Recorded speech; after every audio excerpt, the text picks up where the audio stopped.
Preheat your ovens as we do some man aerobics and hip thrusts our way into the most insane episode of 1984 yet. This episode starts off in the not-so-distant past as Montana gets a little boost before teaching her man aerobics class. The Night Stalker, Richard Ramirez, is watching the class from outside the studio. Not at all creepy. It seems as though Billy Idol and Satan brought on a sensation in Ramirez where he just had to walk in. Montana confronts Ramirez for entering while the class is in session, but compliments him on his knife. Also, not at all creepy. Their brief connection is cut short when one of the class members insults Montana on her choice of heavy metal music. Later, she enters the dark locker room to find our Cyndi Lauper lover gutted and strung up like a marionette. Instead of screaming, Montana seems turned on by the loving gesture put there by Ramirez, and instead the two get bloody together on the locker room floor. A little post-sex pillow talk reveals that Montana is the sister of Sam, the best man at Brooke's red wedding. Montana believes that Brooke is lying about hooking up with Sam the night before her wedding, causing Joey to drastically overreact and kill him.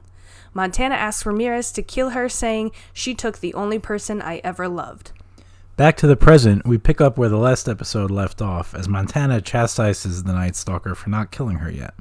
He let her get away 2 times now, and Montana says they need to act fast and get out because Mr. Jingles is back. Trevor and Xavier take Chet back to the infirmary after saving him from being impaled in a spike pit in our last episode. Xavier tries to calm Chet down by telling him that Trevor knows what he's doing. Nope, false.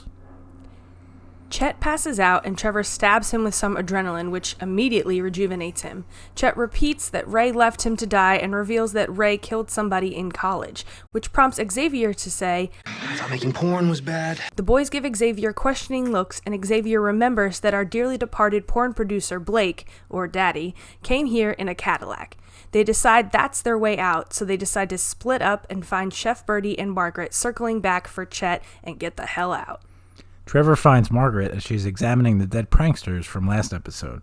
He tells her that Jingles killed them and tries to get her to leave, but she says everything's going to be okay. She has a gun. Xavier finds Chef Birdie in the mess hall, rocking out to AHS alum Stevie Nicks as she prepares bologna sandwiches for the campers. An apparently hungry Mr. Jingles makes an appearance. Xavier hides under the table, and Chef Birdie makes Jingles a PB&J while we learn a little more about Margaret. Birdie said Margaret was a weird kid, saying she's trying to relive the past now. Coming here might offer her a form of closure, and Birdie wants to be there for her. Butterfingers Xavier drops his flashlight under the table, and Jingles goes right at him. Birdie tries to save him, but Jingles knocks them both out. We see Xavier waking up in a hot oven while Birdie was viciously stabbed. Brooke wakes up in a shed after being dragged off from Nurse Rita. We mean psychiatrist Donna Chambers in the last episode. Brooke breaks out of the shed pretty easily, but now she's on the run again, and the clumsy damsel in distress sets off a few booby traps and then ends up in a fisherman's net, hanging from a tree. Rita appears, Rita, whatever, and lets Brooke in on her entire plan with Mr. Jingles, making Brooke bait for his arrival. In dying strength, Birdie lets Xavier out of the oven, and in an act of mercy, Xavier ends Birdie's suffering with a knife. When Xavier is able to stand, he sees his beautiful movie star porcelain-like face is now covered in blisters. On Montana's vengeful hunt for Brooke, she finds her swinging from a tree. Brooke tells her about Nurse Rita, Donna Rita's plot, and Montana tells her to hang tight while she goes to find something sharp to cut her down with. In Margaret's attempt to go grab her gun, she finds a wooden bear carving. That transports us to an insane flashback from 1970 between Counselor Margaret and Janitor Benjamin Richter, a.k.a. Mr. Jingles. Margaret makes friendly small talk with Benjamin, calling him Benji, when a group of 3 counselors, who we might recognize from episode 1 as our horny thruple, crack jokes about Margaret and Benjamin, calling them lovers. Margaret proclaims her hatred for them when Benji gives her the small wooden bear he was carving, calling it a symbol of strength. Margaret strangely replies that bears mate for life. Benji accidentally cuts his hand while carving, and Margaret sucks the cut? Then creepily asks, "Are you my bear, Benji?" I'd do anything to protect you. Again, totally not creepy. Back to present day, Ramirez makes a pentagram seeking guidance from Satan on his hunt for Brooke when Montana shows up and answers the call, telling him exactly where she is. As Ramirez approaches Brooke, in comes Mr. Jingles, and for the first time our killers have met, setting up a matchup for the ages. It's Rocky vs. Drago, Neo vs. Agent Smith, the Clegane Bowl, Captain America vs. Iron Man, Bruce Lee vs. Chuck Norris, and now the Night Stalker vs. Mr. Jingles. And it all ends with a head-splitting victory for Mr. Jingles. Meanwhile, off in the bushes, Montana sneaks up on Donna Rita, and they fight. During all this commotion, Brooke manages to get away. Again. Margaret is praying the sins away when she is confronted by Mr. Jingles. We finally get confirmation that we've suspected, as Margaret admits to killing all those kids back in 1970 and taking all their ears, including her own, to make it look like Jingles did it. Jingles has a hard time remembering and believing her story due to all the drugs and electroshock therapy brought on by Dr. Hopple, making him believe he was in fact the monster that murdered everyone 14 years ago. Margaret explains that he never protected her from the bullies, so she took matters into her own hands. Him taking the fall for it allowed him to finally protect her when she needed him to. Enraged by this revelation, Jingles goes after Margaret, but she shoots him several times in the chest. Montana, Trevor, and Chet meet up as they all hear the gunshots.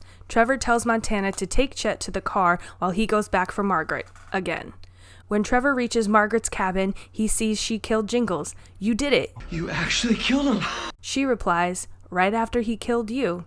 A perplexed Trevor tries to make sense of her statement when Margaret stabs him in the stomach. She rants a bunch of religious psychobabble bullshit as she takes off Trevor's ear, once again making it look like Jingles did it. When she turns around, Jingles does his best Michael Myers impression and has disappeared, proving there might be something behind Ramirez calling Jingles eternal. Xavier and Jingles meet again on a bridge, and when Xavier begs for his life, Jingles responds with, That was never me. Brooke rushes to a passed-out Xavier, and we see Jingles has once again vanished. There's an explosion off in the distance, and we come to find their only means of escape has been set on fire. Margaret tells Brooke, Chet, Montana, and Xavier that Jingles attacked her in her squeaky clean outfit, and Trevor died a hero in the process. The episode comes to an end as Donna Rita wakes up from her fight-induced coma to watch the resurrection of Satanist Richard Ramirez. Welcome back to episode 4 of American Horror Story 1984. 84. 84. 1984. This episode was crazy. We said last week's was crazy. This one right here. Yeah. This year is legit. This one's good. This year's good. This year's right to the top. Yeah. This one right here. A lot of stuff going on. I feel like I was like, is this almost over? But we're only 4 episodes in. Jax has decided that it's time to play with his bone. We're going to still record, even though you can hear him chewing his bone. I take it on the couch. So a lot happened, and it's only episode 4, which is insane. No, like, I wonder where they're going to go from here because so much has already happened. Yeah. They're definitely going to go, like, kind of post-camp, I feel like. They have after to. This, I mean, they're going to do, like, some Fallout stuff. Yeah. Either that or some crazy twist is coming, and I got some theories. This has all been held inside of a snow globe or something. A snow globe. Something ridiculous like that. It's actually the Truman Show. Yes, exactly. Let's start at the beginning with this man aerobics class that was very aggressive. Very aggressive. Montana is, well, we learned that she's not just like an innocent slut, no. She got plans and plots. Plans and plots. And she's got a crazy side for sure, which they hinted at the... Well, we kind of knew that all along, but like she's got like a legitimate crazy side. Yeah. We find out why she wants Brooke dead. Which yeah, that was surprising. He thinks it's okay, but I am like, how do you not know the best man's sister? But maybe that's just me. It's weird. It's like your brother or sister is the best man. You don't know who their best friend is getting married to. It's in our lives, I know our equal parts to that. So it doesn't make sense to me that she wouldn't know. I mean, you know, not everybody's as close as that. It makes sense to me. Like, it's not like the most crazy thing out there. Yeah, that's true. Well, Montana finds the gesture of love from Ricky very hot. Yeah. And they killed Rod. Poor Rod.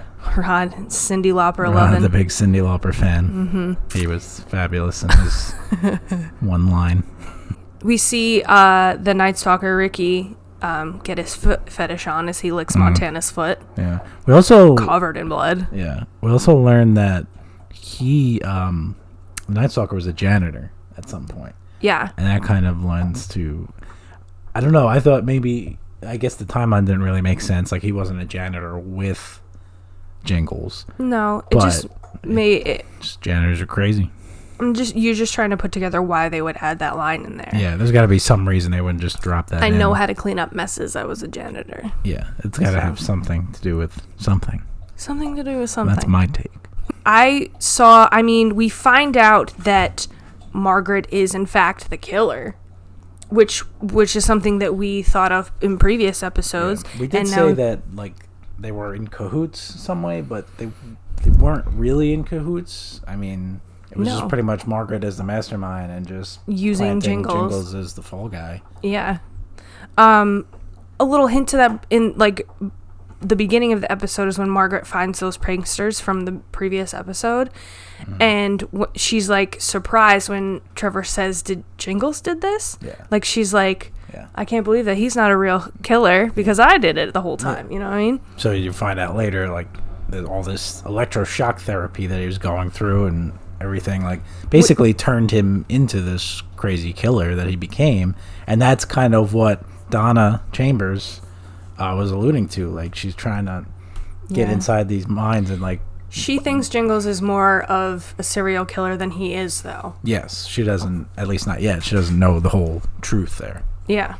So now, which kind of makes it seem like Rita doesn't know Margaret at all. I thought the scene where Xavier goes to get Chef Birdie and she's making sandwiches and then Jingles walks in, they have kind of a nice moment, kind of like they used to be friends and Chef Birdie might be feeling bad for what happened, but she also seems slightly scared because she still thinks that he did it all those years ago, but she doesn't know that it was Margaret.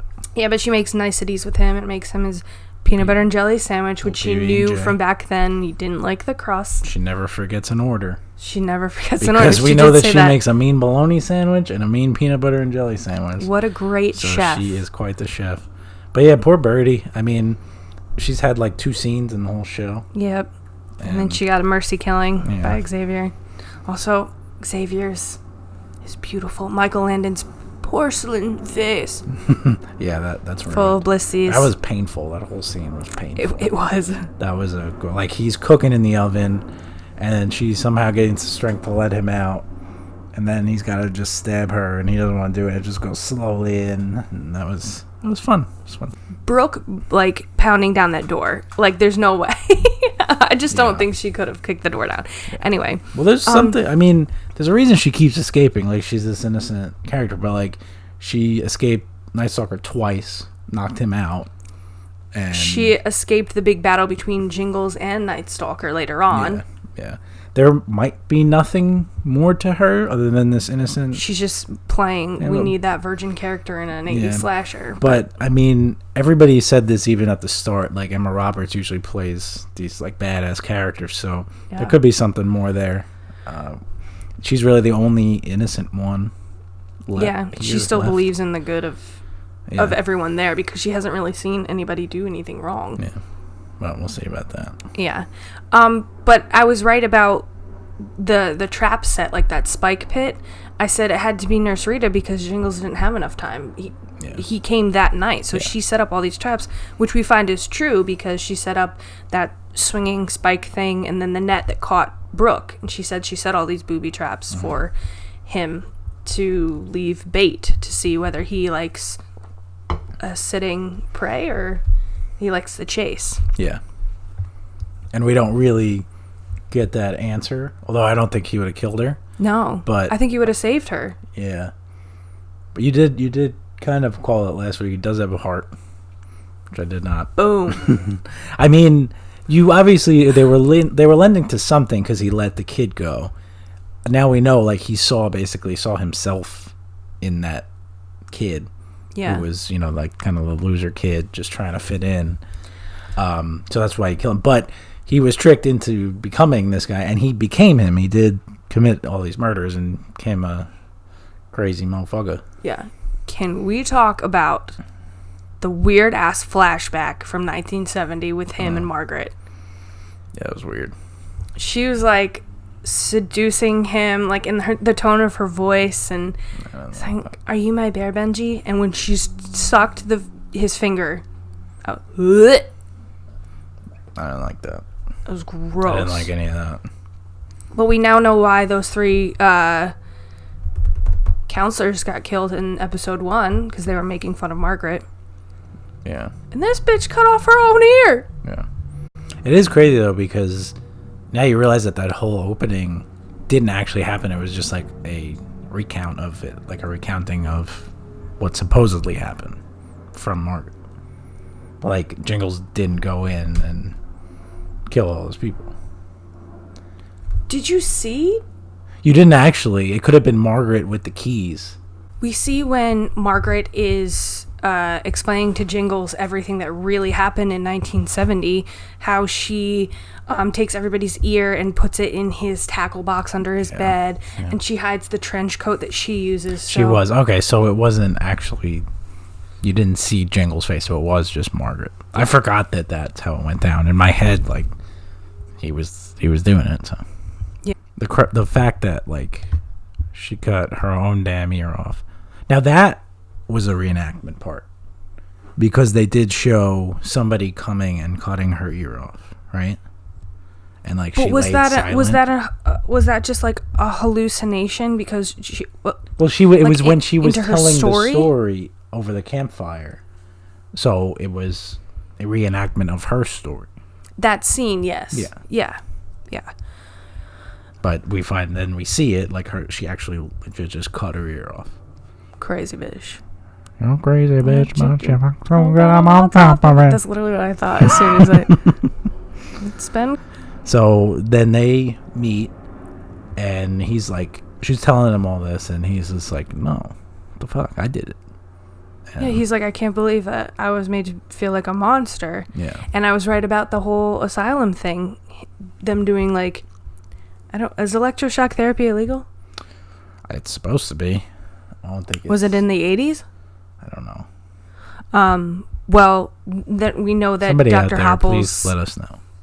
Yeah. But Dr. Hopple's kill was vengeful. It wasn't... Yeah. It's definitely frowned upon. Yeah. I'll say that. But yeah, so you do look back at that too, and he did kill her and wanted to. Yeah, he meant to. And when he saw Margaret and was like, just seeing her, I want to kill her, you get that explanation. Like, he probably wanted revenge for quite some time. And it's not just he was the only one, like, she was the only one that got away from him. It was literally, she's the one that put him there and made him become this monster. Yeah. So now he wants to kill her more. Yeah. And then what I thought was interesting during that whole battle between the Night Stalker and Mr. Jingles. I love that. It was whole big, so the good. two baddies battling it out. Yeah. Ricky says, the blood spilled on this place is eternal, and no matter which way you slice it, Mr. Jingles lives forever. He's talking about, like, especially with himself, he's obsessed with getting, like, a count, like a number count, a killing count, and basically calling Mr. Jingles eternal, which we see him twice, like, vanish, especially after being shot by Margaret. He pulled that Mike Myers shit. He just he pulled Mike Myers shit, like you said. Yeah, and it's like that, just that badass, like the main bad guy, the main killer. Jason Voorhees, Michael Myers, like all these guys. You think they're dead and they just kill them. Get up and move on. Just get up and go. Get up and go. So then they see he kind of comes by Xavier on this bridge later, and Xavier's like begging for his life, and he's like, "It was never me," and walks away. Yeah, and there's two things I got from that. He could either say it was never me, meaning he didn't massacre all those people in 1970, or it wasn't me that stabbed Birdie and shoved you in an oven, but maybe Margaret after they were passed out. I don't know. I don't know if it goes that far, but because at that point he still felt he was a monster, so he could have very well done it. But. Yeah, I think so.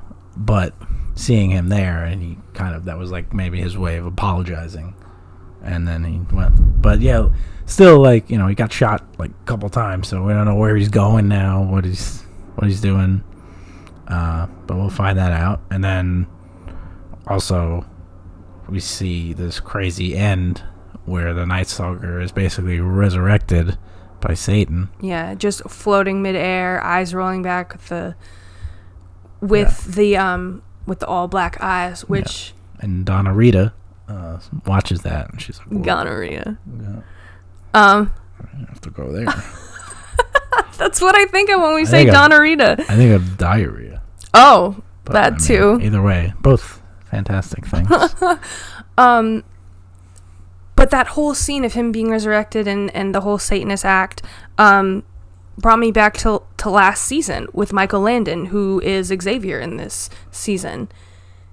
Yeah, I didn't he watch had whole season. he was the son of Satan. He had the powers.